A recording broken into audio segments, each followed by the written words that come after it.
আসসালামু আলাইকুম। মানুষ বলে ঢেকি স্বর্গে গেল ধান বান্ধে সেই অবশ্য আসলে আমি কিছুদিন ধরে অনেক অনেক অসুস্থ। আসলে আমার ছোট ছেলে আগে জ্বর আছিল, তারপরে আমার জ্বর, গলা ব্যথা, পুরো শরীর ব্যথা, গলা ব্যথাটাই বেশি। তারপরে আমি তো দেখতেছি আমাদের ঘরের সাইডে একটা বিড়াল, আসলে বিড়াল পালি না, বিড়াল পালার অভিজ্ঞতা আমার নাই। আমি যে বলতে পারি না কই থেকে যেন একটা বিড়াল আইছে বাচ্চা দিছে।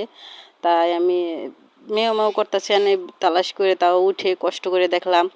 তারপরে ধরেন সংসারে কাম তো টুকটাক করি, করা লাগেই মেয়েদের। নিজের সংসার হইলে, এটা আমার এখন নিজের সংসার, ছেলে আছে, 2 ছেলে আছে, ছেলের বাবা আব্বা আছে, সবাই আছে। তাই দুপুরের দিকে আমি 2 পিস বিস্কিট দিয়েছি, আর এই যে রাত করে আমি মুরগির গোস্ত দিয়ে ভাত মাখাই দিতেছি। তা আমি তো আর জানি না বিড়ালে মাছ ভাত খায় না গোস্ত দিয়ে ভাত খায় কি, যেটা আমি জানি না আসলে।